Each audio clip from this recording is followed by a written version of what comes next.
আলহামদুলিল্লাহ ওয়াসসালাতু ওয়াসসালামু আলা রাসূলিল্লাহ ওয়া আলা আলিহি ওয়া সাহবিহি ওয়া মান ওয়ালা, আম্মা বা'দ। সম্মানিত দর্শক শ্রোতা, বিশেষ এবং বিশদ আলোচনা উদ্দেশ্য নয়। আলোচনা হলো আজকের এখানে যে 27 তারিখ আমাদের দেশে হয়তো একদিন পরে হবে, মেরাজকে কেন্দ্র করে যেই সমস্ত আমাদের সমাজে বানোয়াট কাহিনী এবং তার আসল উদ্দেশ্য, লক্ষ্য এবং যেই মহৎ তাৎপর্য এবং শিক্ষা, সেখান থেকে দূরে নয় বহু দূরে গিয়ে মুসলিম জাতি আজকে তারা শতদা বিচ্ছিন্ন হচ্ছে, বিভক্ত হচ্ছে, সেই সাথে তারা বিভ্রান্ত হচ্ছে। এই ব্যাপারে শুধুমাত্র কিছু নোট দেওয়া। প্রথম কথা হলো, মেরাজ নামে যেই ঘটনা ঘটেছে এটা অবশ্যই নবী সাল্লাল্লাহু আলাইহি ওয়াসাল্লামের সশরীরে হয়েছে, এবং সশরীরে হইতে গিয়ে এটা তো যারা বিশ্বাস করেন না, একদল হলো নাস্তিক, আরেক দল হলো মুসলমানদের মধ্যেও অতি যারা বিবেক নির্ভর চিন্তা এবং বিভিন্ন ধরনের যুক্তিতে যারা বিশ্বাসী, তারা এটাকে বিশ্বাস করতে পারেন না। আবার আরেক দল সেখানে বিশ্বাস করতে করতে, যেখানে আমরা বলতেছি যে সশরীরেই হয়েছে, এখানে যে যতই যুক্তি দেখ যে এখানে ঊর্ধ্ব জগতে কিছু বিষয় আছে যেখানে মানুষের শরীর ওটাকে মেনে নেওয়ার জিনিস নয়, আমরা বলবো এই বিষয়টা এটার সাথে সম্পৃক্তই না। যেখানে গিয়ে সিদ্ধাতুল মুনতাহা পর্যন্ত জিবরিল আমিন পর্যন্ত বলেছেন যে আমার দৌড় এই পর্যন্ত শেষ। আমাদের নবী সাল্লাল্লাহু আলাইহি ওয়াসাল্লাম তো তারও ঊর্ধ্ব জগতে গিয়েছেন, এবং গিয়ে কতদূর হয়েছে, ফাকানা কাবা কাউসাইনি আও আদনা, এক ধনুক অথবা তার দুই ধনুক, কাউসাইন দুই ধনুক কিংবা তার চেয়ে আরো নিকটে চলে গেছিলেন। আল্লাহু আকবার, সামান্যতম ব্যবধান। তাহলে এই বিষয়টা যুক্তি নির্ভর নয়, এজন্য আমরা এটাকে মানি সশরীরে হয়েছে। কিন্তু আরেকদল আজকেই দেখলাম ফেসবুকে দিয়েছেন যে কপালের চোখ দিয়ে নবী সাল্লাল্লাহু আলাইহি ওয়াসাল্লাম মেরাজ রাত আল্লাহকে দেখেছেন। এটা সম্পূর্ণ ভুল, সম্পূর্ণ মিথ্যা।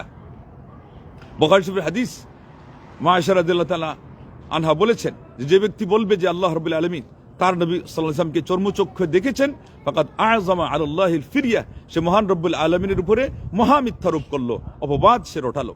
আমাদের সমাজের একজন একেবারে ফেমাস বর্তমান দেশে পীরগিরিতে, আবার ওইদিকে আপনার এই রাজনীতির বিভিন্ন কথায়, দেশ এবং জাতির বিভিন্ন কথায়, অনেক কথাই ভালোও বলেন, কিন্তু ফতোয়াগুলো মারাত্মক হয়, আর আকীদা বিশ্বাসটা একেবারে কঠিন থেকে আরো কঠিন শিরকি আকীদা ওনার। তো উনি বলছেন যে একেবারে কপালের চোখে দেখেছেন, না, এটা সম্পূর্ণ মিথ্যা। সশরীরে হয়েছে, কিন্তু মা খাযাবাল ফুআদু মা রাআ, এটা নিয়ে অনেক ব্যাখ্যা আছে।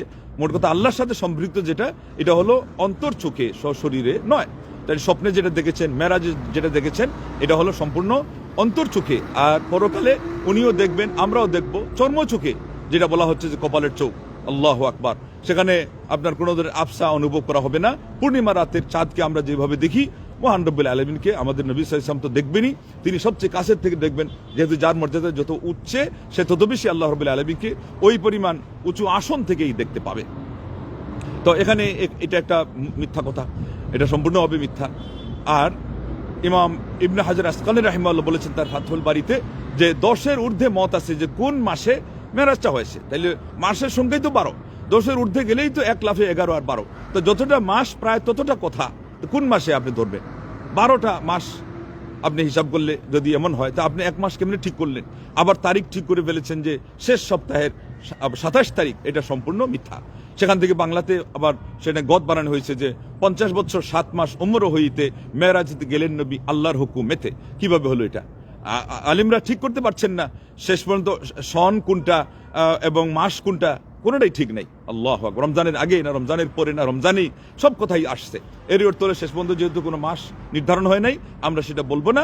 ঠিক তদ্রূপ পালনের যেহেতু তারিখই পাওয়া যাচ্ছে না, তাইলে পালনের তো কোনো প্রশ্নই আসে না।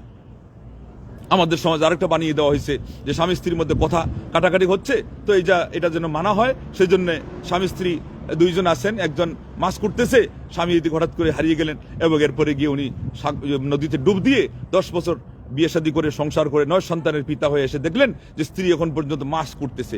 এটা দিয়ে প্রমাণ করলেন যে হ্যাঁ মেরাজ সত্য। এইভাবে হবে? আপনার সাথে আল্লাহ নবী সাল্লাল্লাহু আলাইহি ওয়াসাল্লাম, এটা হলো মিরাকেল, মেরাজ, আপনি সেটা মিলাই দিচ্ছেন। এটা সম্পূর্ণ মিথ্যা কথা। এটা আল্লাহ রাব্বুল আলামিন তার নির্দেশে ওই রাত্রের সকল সময় সহ সব জিনিসকে ওইভাবে তিনি থামতে বলেছিলেন, থেমে গেছে। আল্লাহর নির্দেশে এক নবীর সময়ে সূর্য থেমে গেল না, অস্তমিত হওয়ার সময় ঘনীভূত হয়ে আসলো। আল্লাহ পাক নির্দেশ দিলেন যেহেতু কাজ বাকি আছে, তিনি বললেন, কিন্তু আল্লাহর হুকুমে সেটা হলো সূর্য থেমে গেল সন্ধ্যা পর্যন্ত, শেষ পর্যন্ত ওনার কাজ শেষ হওয়ার পরে সূর্য অস্তমিত হলো। তো এটা হলো আল্লাহ রব্বুল আলামিনের পক্ষ থেকে নবী সাল্লাল্লাহু আলাইহি ওয়াসাল্লাম যে সত্য নবী, সেটা মেরাজ হিসাবে, তার সেটা কি হিসাবে, যাকে বলা হয় মিরাক্কেল, মুজিজা হিসাবে এটা প্রমাণ করা। আপনি এটার সাথে এটা মিলাই দিলে তো কোথায় আসমানের চাঁদ আর কোথায় জমিনের খাত, এটা মিলাই দিলেন। তাই যাই হোক, এই যে কথাগুলো ছিল ভুল বুঝাবুঝি, সেগুলোর খণ্ডন হওয়া উচিত। তারপরে যেটা আমরা বলবো সেটা হলো, এখান থেকে যেটা শিক্ষণীয়, এটা আমরা অনেকেই নেই না। আবার এই জায়গাতে এসে আসসালাতু মিরাজুল মুমিনিন, শিক্ষণীয় জিনিসে পা দিতে না দিতে আরেকটা আপদ, যে নামাজ হলো মুমিনের মেরাজ। এটা তো হাদিস না, বাস্তবে কথোপকথন হয় সূরা ফাতিহার মাধ্যমে। তা না হলে আপনি আল্লাহ রাব্বুল আলামিন যেটা বলেছেন আকিমিস সালাত লিযিকরি, তার নবীকেই বলছেন যে সালাত প্রতিষ্ঠা হবে আল্লাহর স্মরণের জন্য।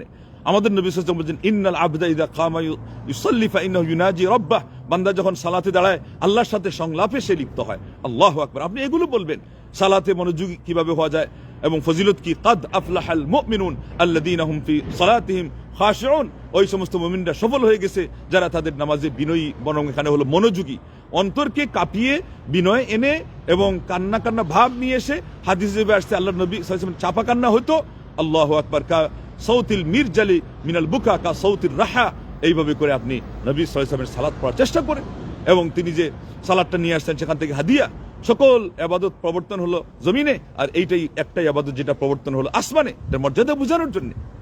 নবী সাল্লাল্লাহু আলাইহি ওয়াসাল্লামকে যেমন সম্মানিত করা হলো, ঠিক তদ্রূপ এটা সালাতের মর্যাদাও বোঝানো হলো। এবং সেখানে শিরিকের কথাও কিন্তু কথার মধ্যে আসছিল, যে এটা মহা পাপ, এটা আল্লাহ রাব্বুল আলামিন মাফ করেন না। আর দ্বিতীয় যেটা ইসলামের দ্বিতীয় রুকুন হিসাবে পরিগণিত হয়েছে, ওই রাত্রে এই দুইটা বিষয় ফয়সালা হয়েছে। আরো কিছু কথা ছিল। তো যাই হোক, এখানে যেটা আসল আমাদের জন্য একেবারে চাক্ষুষ যেটা আমরা পাই, যে সালাত এটা ছিল 50 ওয়াক্ত আল্লাহর পক্ষ থেকে হাদিয়া। মুসা আলা নবীনা আলাইহিস সালাম ষষ্ঠ আকাশে এসে তার সাথে যখন কথা হলো, তিনি বলেন আমার উম্মত তো 2 রাকাতই ঠিকমতো আদায় করতে পারছে না, আপনার উম্মত কিভাবে এই 2 ওয়াক্তই ঠিকমতো আদায় করতে পারছে না, আপনার উম্মত 50 ওয়াক্ত কিভাবে পারবে। এইভাবে আপ ডাউন করতে করতে আল্লাহ নবী সাল্লাল্লাহু আলাইহি ওয়াসাল্লাম 5 ওয়াক্ত কমান, আবার তিনি ফিরত দেন। 9 বার গেলেন, 45 ওয়াক্ত কমার পরে তিনি আবার পাঠিয়ে দিতে চাইলেন। আল্লাহ নবী সাল্লাল্লাহু আলাইহি ওয়াসাল্লাম বলেন যে আমার লজ্জা হচ্ছে, আমি যাচ্ছি না। তো যাই হোক, আল্লাহ পাক তখন কি করলেন, যে নবী আপনার উম্মতের জন্য সেটা আপনি 5 হিসাবে সেখানে প্রবর্তন যেটা হলো, এটা আপনি তাদেরকে বলে দেন, তারা আমল করুক। জমিনে 5 ওয়াক্ত, আসমানে আমার কাছে লেখা হবে 5 10 50 ওয়াক্ত। এটা হলো আল্লাহর সেই অনুগ্রহ বুঝার জন্য সহযোগী, যে আল্লাহ পাক কিভাবে কনসিডার করলেন এতটুকু, আবার সওয়াবে সামান্য কম করলেন না। সেখান থেকে এটা মূল্যিত হয়ে গেল। এই উম্মতের জন্য প্রত্যেকটা আমলের নেকি যেটা, এটা শুরুই হবে 10 থেকে, আর শেষ কত দূর, ইলা 700 দাফ। আল্লাহু আকবার। ইলা 700 দাফ, 700 পর্যন্ত বাড়িয়ে দেওয়া হবে। ইলা মাশা আল্লাহ, আরেক বর্ণনায় আসছে আল্লাহ পাক যতটুকু চান, এটা বুখারীতে। আর মাশা আল্লাহ এটা হলো মুত্তা মালিকে। অতএব এইটা হলো আমাদের আসল ধর্তব্য বিষয়, শিক্ষণীয় বিষয়। আর দিবস পালন করা এটা হলো বিদআত। সেই সাথে এটা নোট যে রজবী ওমরা, রজবী শেষ বৃহস্পতিবার পালন করা, রজবকে কেন্দ্র করে 27 রজবকে কেন্দ্র করে এই যে আপনার অনুষ্ঠান হবে, আমাদের অনেকজন ওয়াজ করবে, ওই রাত্রি আবার এই সালাতের কথাই বলবে, মেরাজের কাহিনী বলবে না। এটা বলার জন্য তো এটা এরকম নিয়ম নাই। অতএব এটা আপনি অন্য যে কোনো সময় বলেন, সালাতের গুরুত্ব বুঝাইতে গিয়ে ব্যাকগ্রাউন্ড সহ যা কিছু বলতে সব বলেন, কিন্তু অতিরিক্ত কোনো কিছু করতে যাওয়া আমাদের জন্য জায়েজ নয়, একটা সম্পূর্ণভাবে বিদআত। আর আমরা প্রস্তুতি নিব, রমজান সামনে আসতেছে, এখন একেবারে মাত্র মাঝখানে আমাদের 1 মাস, যাতে করে আমরা ঠিক মতো রমজান আসতে না আসতে আমরা প্রস্তুত থাকতে পারি। সালফে সালিহিনগণ এটাকে চারা লাগানোর মাস ধরতেন, শাবানকে তারা ধরতেন চারার শেকড়ে পানি সেচ এর মাস, আর রমজানকে তারা ধরতেন ফলাদি শস্যাদি, এটাকে তুলার মাস। আল্লাহু আকবার। আর আমরা এখন যদি অপেক্ষা করি যে রমজান আসলে সেটা চারা লাগাবো, তাইলে পরে আমাদের মাধ্যমে কিছুই হবে না। রুটিন এখন থেকে ঠিক করে ফেলতে হবে, আমলের পরিমাণ এখন থেকে বাড়াইতে হবে। ফরজ তো ফরজের জায়গায় থাকবে, জামাত সহকারে সালাত হবেই কোনো উজুর ছাড়া। নফল আরো বাড়াইতে হবে, ফরজের আগের পরের সুন্নতে মুআক্কাদা এটা মাঝখানে অবশ্যই রাখতে হবে গুরুত্বের তালিকায়, অন্যান্য সকল নফলের শীর্ষে। আর এরপরে কোরআন তিলাওয়াত সহ দোয়া জিকির এগুলো আরো বৃদ্ধি করতে হবে। মহান রব্বুল আলামিন আমাদের সবাইকে তৌফিক দান করুন। আল্লাহ নবী সাল্লাল্লাহু আলাইহি ওয়াসাল্লাম শাবান মাসে বেশি বেশি রোজা রাখতেন। এই যে এগুলো সব প্রারম্ভিকা, তখন আপনি সবচেয়ে বেশি রোজা রাখবেন। কোনো ধরনের দিন তারিখ নির্ধারণ করা ছাড়াই শাবানে এত বেশি রোজা রাখার কথা আসছে।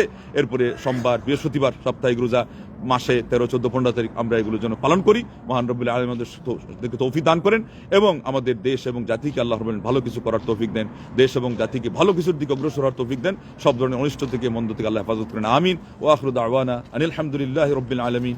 ওয়াসসালামু আলাইকুম ওয়া রাহমাতুল্লাহি ওয়া বারাকাতুহু।